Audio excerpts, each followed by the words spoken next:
Hashivenu Hashem Eilecho v'noshuva Chadesh, Chadesh Yameinu Chadesh Yameinu Kegedem. Bonjour à toutes, bonjour à tous. Bienvenue donc sur la chaîne YouTube d'Adat Shalom pour un nouveau numéro de Chadesh Yameinu. Bonjour Yvonne Krigier. Bonjour Antoine. Alors on va parler aujourd'hui de la publication d'un livre qui est un petit livre par la taille, mais qui est d'une grande force par son contenu conceptuel.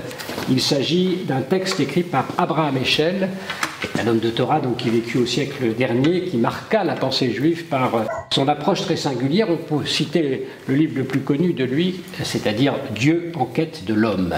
C'est un livre dont nous parlons aujourd'hui qui s'intitule donc La conscience prophétique. C'est un condensé en fait de sa thèse qui a été écrite en 1936 à l'Académie pour l'État des sciences et des lettres. Heschel, il a alors 28 ans et en fait il y a toute sa pensée un peu qui se retrouve en germe dans cet ouvrage. Yvonne Krigier, avant d'entrer dans l'ouvrage et dans la pensée de Heschel, peut-être un petit mot sur cette notion de prophétie qu'on ne comprend pas toujours très bien, qui mérite un éclaircissement pour bien poser les éléments de la discussion. Alors, la prophétie, c'est avant tout, comme l'étymologie le montre, la capacité de percevoir quelque chose qui est loin. Un phénomène lointain. Pro, c'est loin. Phanos, c'est le phénomène, ce qui apparaît. Et le prophète est quelqu'un qui entrevoit ce que le commun des mortels ne peut pas percevoir simplement avec les sens ou avec même son intelligence au premier degré. C'est pas nécessairement, d'ailleurs, voir l'avenir comme souvent des personnes se le représentent.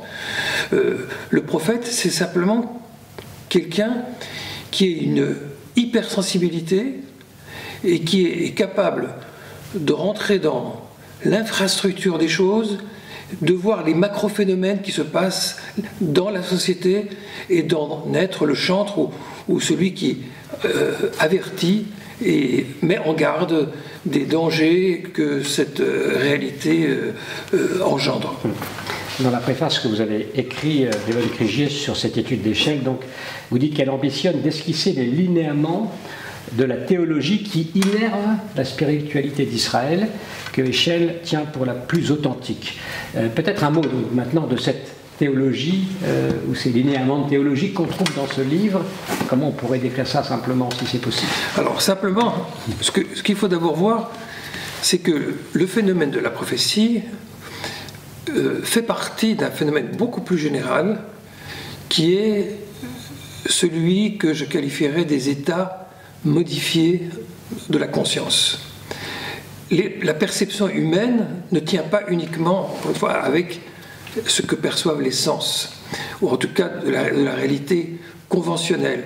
Nous-mêmes, nous faisons des tas d'expériences, sans être de grands prophètes, où l'esprit est transporté dans d'autres situations, comme par exemple dans le rêve. Nous avons régulièrement le droit à des séances cinématographiées ou fantastiques, surréalistes, des tableaux surréalistes qui nous racontent, qui nous parlent des choses. Et vous savez que dans l'Antiquité, et encore aujourd'hui, on tient les rêves pour quelque chose de très révélateur. Encore faut-il savoir, évidemment, les déchiffrer, les interpréter. Mais parmi les états modifiés de la conscience, dans l'Antiquité, il y avait toutes sortes de phénomènes de chamanisme. On entre dans des situations de transe, par la méditation, par l'auto-hypnose, par des substances psychotropes, par la danse, par la musique. Il y a des tas de moyens par lesquels l'esprit décolle et tout à coup entrevoit ou perçoit des choses et pas simplement les invente. Alors, ce que Heschel essaie de dire, c'est que la prophétie fait partie de tous ces phénomènes divinatoires ou d'expériences extatiques de l'Antiquité, et néanmoins se distingue. Et là, c'est là que la dimension théologique prend une dimension particulière, c'est que le prophète d'Israël n'est pas simplement quelqu'un qui perçoit, qui capte des ondes et les retraduit, c'est quelqu'un qui rencontre Dieu, qui entre en sympathie avec Dieu, c'est-à-dire quelque chose se met au diapason de la volonté divine. Ce que le prophète d'Israël rencontre, ce n'est pas quelque chose, ce n'est pas une sorte de message inscrit dans les astres, mais c'est l'expression d'une volonté, de quelque chose qui a une dimension affective, impliquée.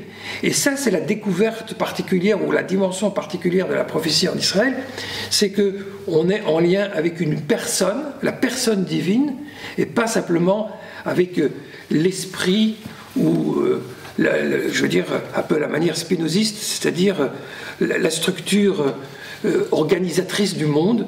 C'est quelque chose qui n'est pas quelque chose, ce n'est pas quelque chose, c'est quelqu'un. Effectivement, moi, en lisant le livre, j'ai découvert finalement une sorte d'évidence, c'est que ce Dieu créateur du monde, finalement, il a une sorte d'intérêt, de souci de ce monde, et ce souci du monde que Dieu a logiquement, c'est ça que Heschel appelle le pathos divin, c'est-à-dire l'épanchement affectif, on va dire, que Dieu peut avoir sur le monde, et c'est avec ce pathos que finalement le prophète essaye de dialoguer ou de comprendre.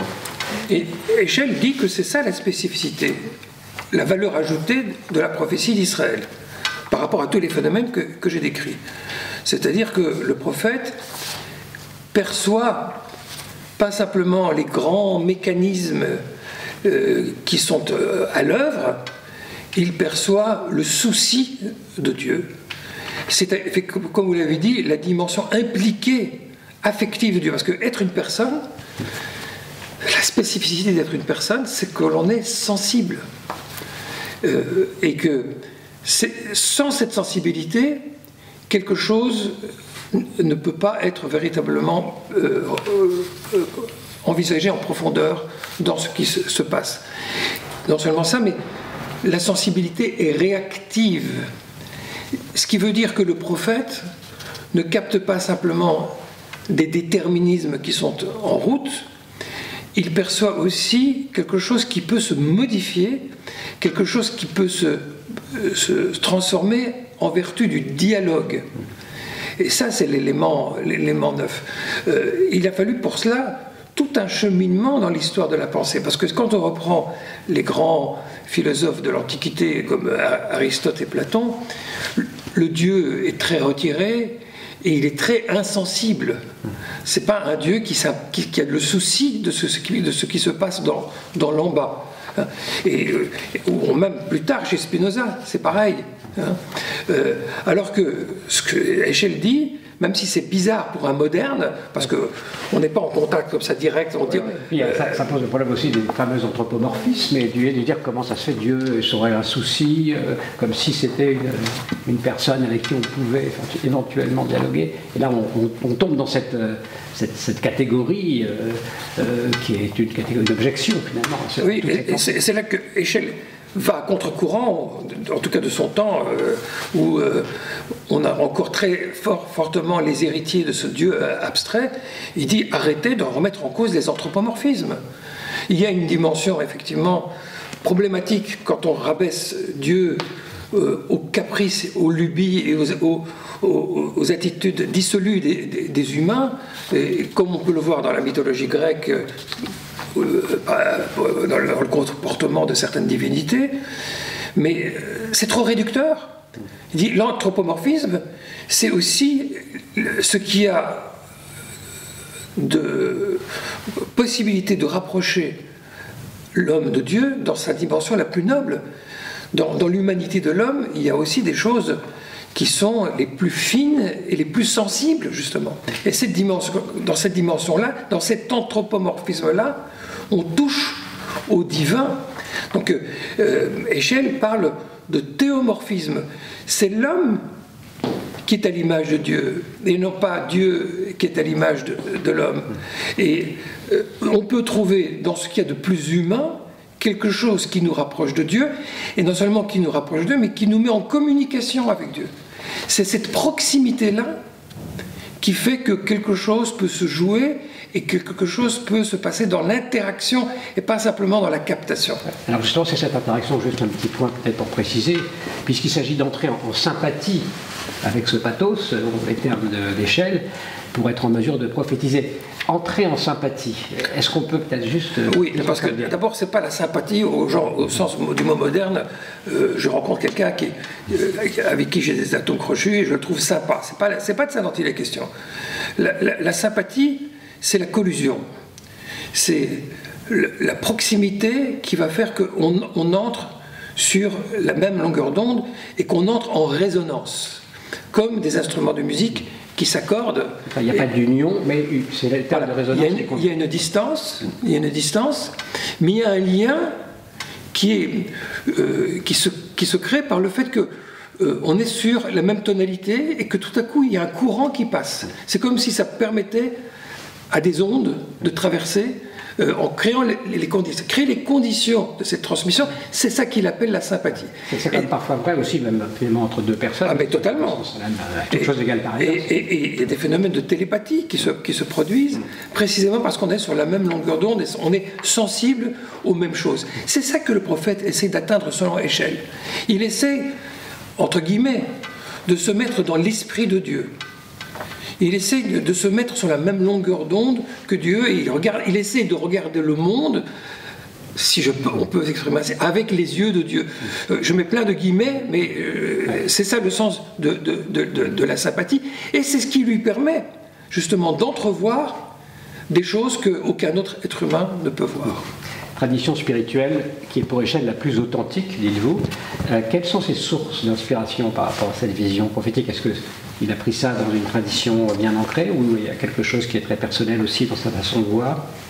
Pour échelle.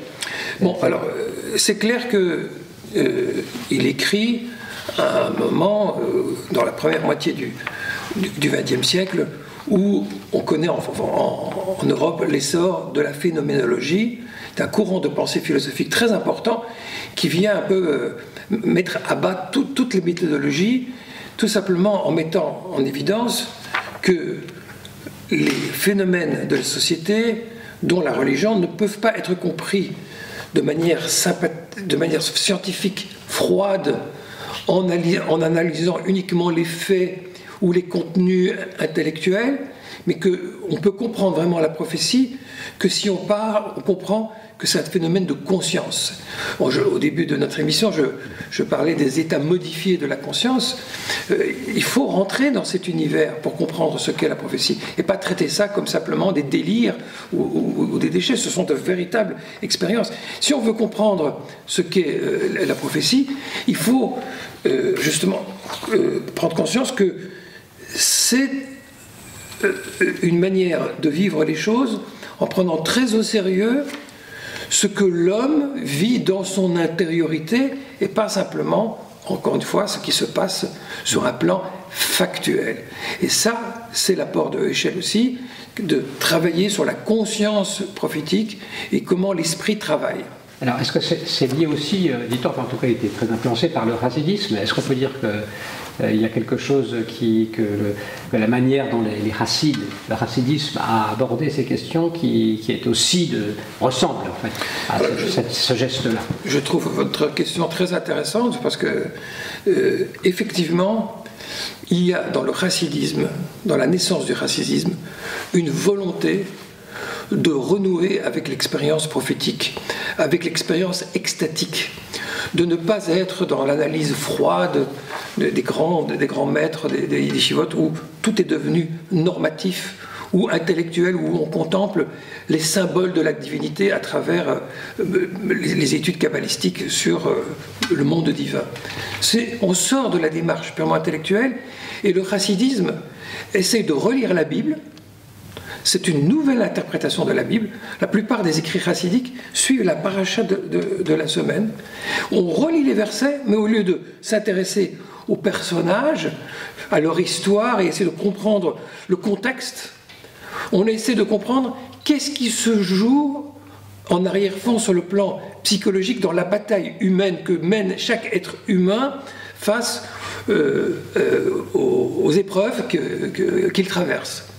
Et cette volonté de parler de la psychologie humaine, c'est la volonté de nouveau de rentrer dans la conscience, dans l'expérience, et là on est du côté de la phénoménologie, c'est-à-dire que le chassidisme nous renvoie à nous-mêmes, à notre expérience de conscience dans le monde, et essaye d'apporter des réponses. Il actualise le texte biblique en le désenclavant de son contexte narratif, pour nous dire ça parle de nous, de notre conscience face à la vie. Depuis la destruction du temple, Evan Fégé, on dit qu'il n'y a plus de prophétie. Le Talmud dit que la prophétie est retombée sur les enfants et sur les fous. Est-ce que ça veut dire que plus personne aujourd'hui n'entend, ne peut rentrer en sympathie véritablement avec ce pathos divin? Et quid de son existence si on ne peut pas, si personne ne rentre en contact avec lui? Alors, il y a plusieurs choses à dire. D'abord, quand le Talmud dit que la prophétie est passée du côté des fous ou du côté des enfants, c'est une manière de dire que la prophétie n'a pas totalement disparu. Et pourquoi, entre guillemets, sur les personnes dérangées, comme on le dit, ou sur les enfants? Précisément parce que ces personnes-là n'ont pas construit, ou plutôt parfois ont déconstruit, tout l'appareil rationnel qui structure notre vision du monde, mais l'enferme aussi dans des moules qui fait que on ne peut plus voir un certain nombre de choses. Oui, vous regardez à travers un microscope, vous voyez des choses très intéressantes, mais tout le reste qui est autour disparaît. Et nous, sans s'en rendre compte, nous regardons la réalité à travers des prismes. Et ces prismes emprisonnent aussi notre vue. Donc l'enfant n'a pas ces inhibitions-là.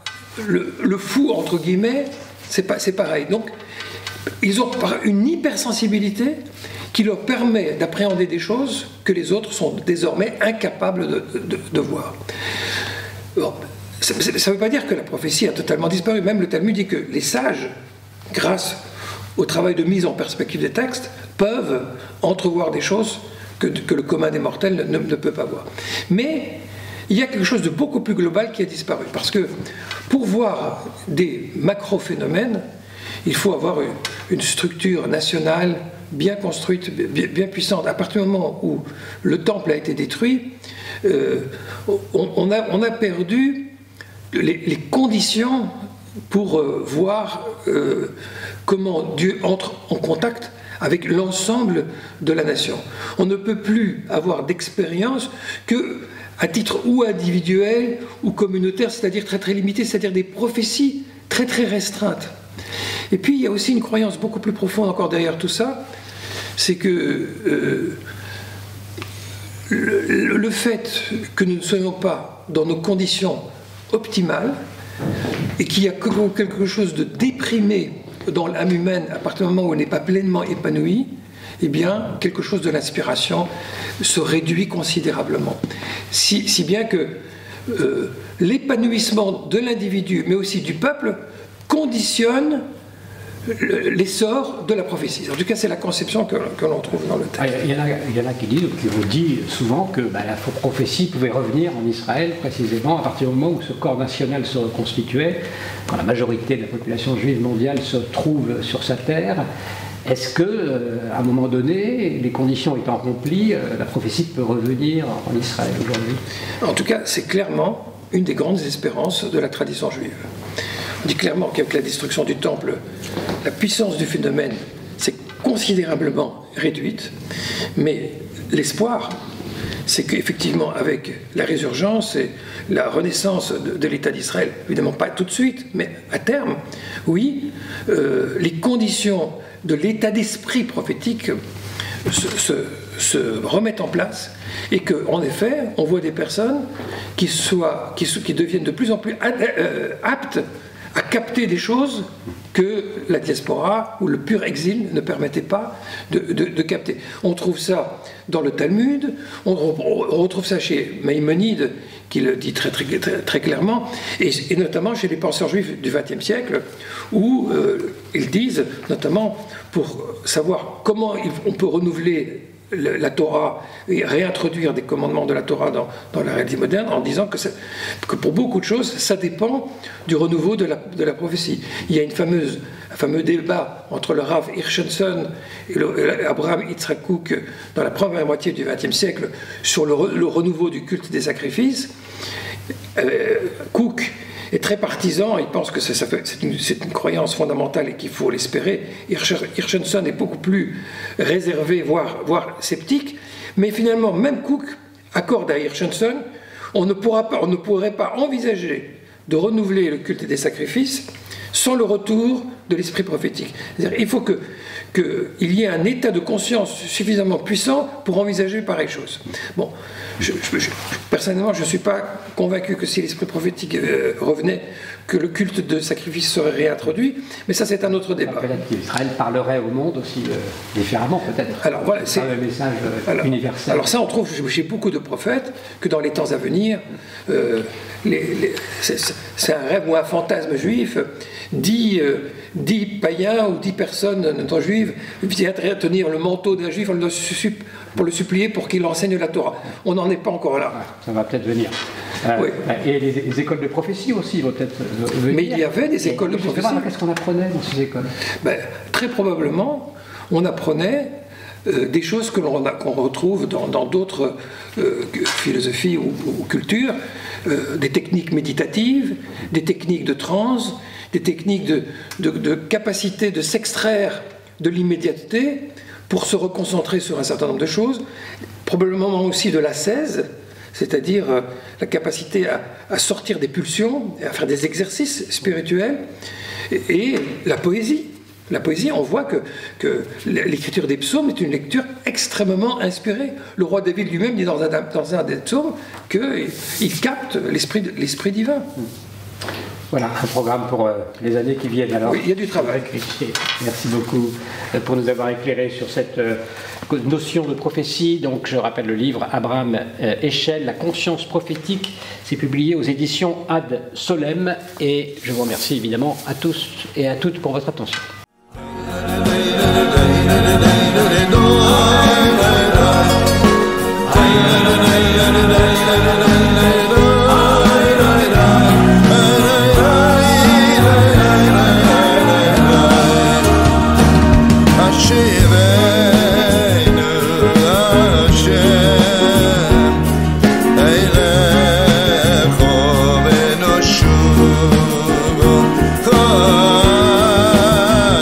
Kadesh Yameinu, Kadesh Yameinu.